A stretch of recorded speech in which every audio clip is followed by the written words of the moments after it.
नमस्कार सलाम। मैं मुस्तफ़िजुर रहमान, एक पॉलिटिकल स्ट्रेटजिस्ट। ये वीडियो सिर्फ उन लोगों के लिए है जो राजनीति करना चाहते हैं। अगर आप अपने समाज को आगे बढ़ाना चाहते हैं या हमारे देश भारत को एक डेवलप्ड नेशन बनते देखना चाहते हैं तो ये वीडियो आपके लिए है। आजकल हम कई नेताओं को देखते हैं जो सोचते हैं कि अगर उनकी पार्टी सत्ता में आ जाए तो उन्हें बड़े गाड़ी मिलेंगी, सरकारी सुविधाएं मिलेगी, वे राजनीति को एक आरामदायक नौकरी या पेशा समझते हैं। इस चीज़ को समझने की कोशिश कीजिए। लेकिन क्या आप जानते हैं कि राजनीति का असली मतलब क्या होता है? जानना चाहिए।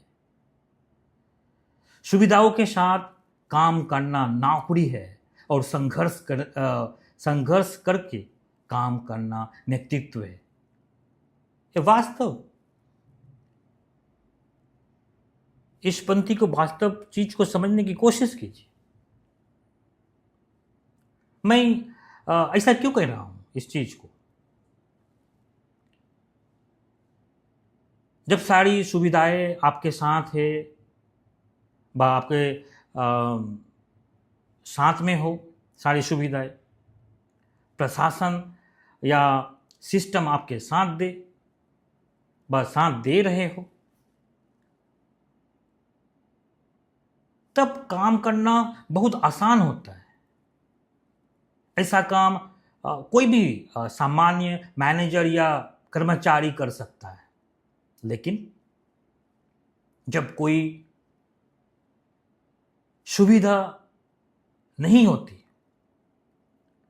चारों तरफ अभाव, बाधाएं, विरोध और प्रतिकूल परिस्थितियां होती है, तब जो व्यक्ति अपने कंधों पर जिम्मेवारी लेकर रास्ता दिखाते हैं, वही असली नेता होता है। लीडरशिप कोई आराम की चीज नहीं है, बल्कि तूफान के बीच खड़े होकर दिशा दिखाने का साहस से ही लीडरशिप है। इस चीज को समझने की कोशिश कीजिए। छोटे दो आइए इस दो ऐतिहासिक उदाहरण से मैं समझाने की कोशिश करूंगा इस पंक्ति को बेहतर तरीके से। भारत के इतिहास का सबसे बड़ा उदाहरण नेताजी सुभाष चंद्र बोस है। उन्होंने आईसीएस परीक्षा बहुत शानदार तरीके से पास की थी। उस समय ब्रिटिश सरकार के अधीन आईसीएस ऑफिसर बनना मतलब था असीम शक्ति, सम्मान और आरामदायक जीवन। लेकिन नेताजी ने उस आरामदायक नौकरी को ठुकरा दिया। उन्होंने चुना संघर्ष का रास्ता, सड़कों की लड़ाई, जेल और आजाद हिंद फौज का कठिन अभियान। अगर वे सुविधाएं चुनते तो एक बड़े अधिकारी बन सकते थे, लेकिन उन्होंने संघर्ष चुना। इसीलिए आज करोड़ों भारतीयों के दिल में नेताजी बनकर अमर है। समझिए इस चीज को, गहराई से समझिए। आंख बंद करके समझिए। और एक उदाहरण देना चाहूंगा, ये बहुत इंपॉर्टेंट है ताकि आप इस चीज को गहराई से समझ सके। अब एक विकसित देश का उदाहरण लेते हैं। अमेरिका के पहले राष्ट्रपति जॉर्ज वाशिंगटन, बहुत लोग शायद नहीं जानते कि जॉर्ज वाशिंगटन अमेरिका की आज़ादी की लड़ाई में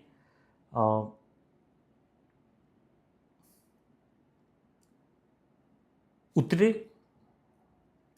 तब वे उस देश के सबसे अमीर जमींदार में से एक थे। ब्रिटिश शासन के अधीन वे चाहते तो आराम और विलासिता की जिंदगी जी सकते थे, कोई जरूरत नहीं थी। लेकिन उन्होंने वो आराम छोड़ दिया और संघर्ष और साधारण सैनिक के साथ ब्रिटिश सेना के खिलाफ संघर्ष शुरू किया। भली फौज की करोड़ों कड़ाकी के ठंड में जब उनके सैनिकों के पैरों में जूता तक नहीं थे, तब वे भी उन्हीं के साथ जमीन पर सोए और संघर्ष किया। उन्होंने आराम नहीं, संघर्ष चुना। और इसी वजह से आज वे अमेरिका के फादर ऑफ द नेशन के रूप में इतिहास में अमर है। एक पॉलिटिकल कंसल्टेंट के तौर पर मैं आप सबसे कहना चाहता हूं, अगर राजनीति में आप सिर्फ सुविधाओं की तलाश करेंगे